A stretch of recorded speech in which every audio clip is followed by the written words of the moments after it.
If you've ever heard of CrossFit, and if you have, then congratulations, you don't live under a rock, then chances are that some of this is sounding rather familiar.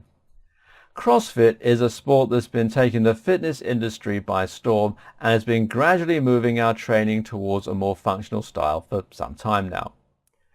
But at the same time, CrossFit is also quite controversial. And I'm going to take a look at that in this video to see whether that controversy is warranted. The idea behind CrossFit is simple: to provide you with cross-modal fitness. The CrossFit athlete should be someone who is not only very strong but also very agile, very resilient and very flexible. The annual CrossFit Games challenge their athletes to do a bunch of different exercises like lifting weights with compound lifts for multiple sets, and then go on long runs, climb ropes, and then perform tons of pull-ups called kipping pull-ups. The winner of these games is then crowned the fittest man or fittest woman alive. On the face of it, this is a great idea. Fitness should be cross-modal.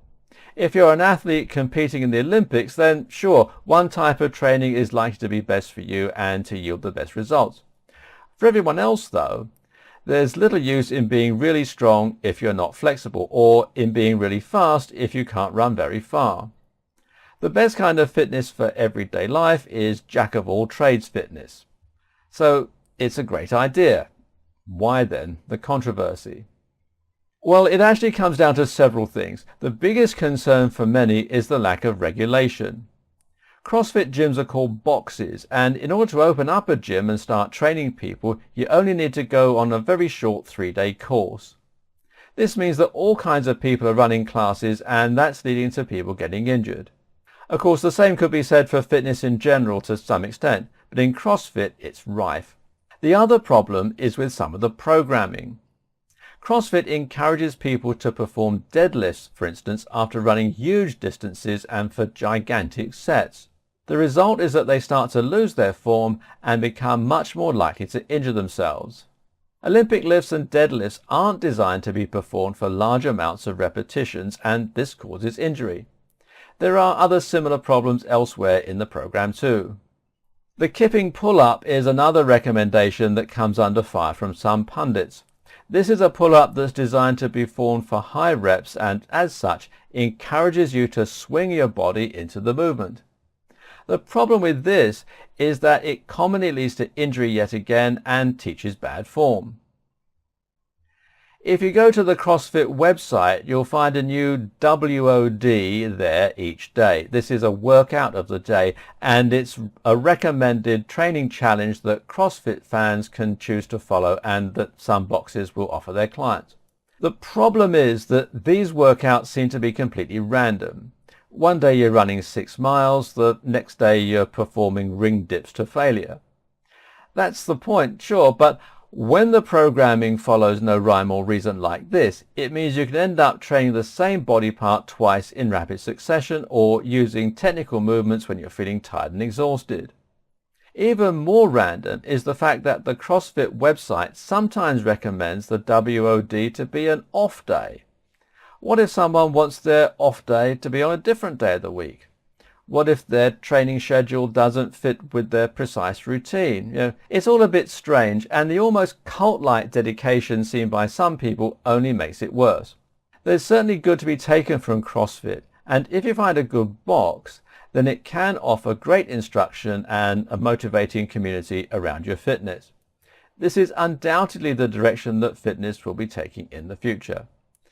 But for now, approach with caution and a heavy dollop of cynicism.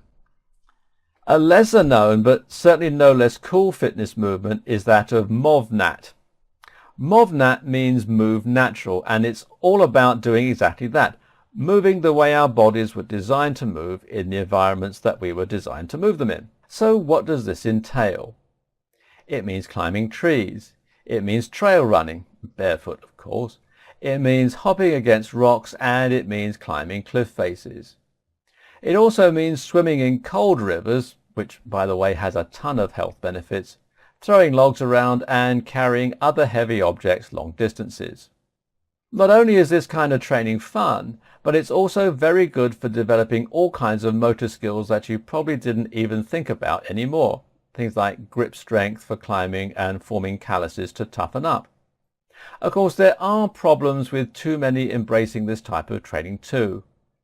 One is that many of us aren't fortunate enough to have a huge sunny woodland to go running in.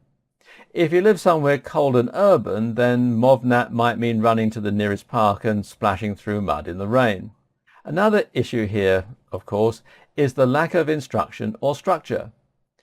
This is a pretty good way to get hurt, and it's hard to know if you're progressing. Don't completely embrace all these movements then, just take from them what's useful. In the case of MovNat, remember that anything can be training, and there's a lot of good to be gained from just getting outside. Start with structured training plans to restore your freedom of movement, your strength and your confidence. Once you've done this though, you should then start to experiment with your new movement framework.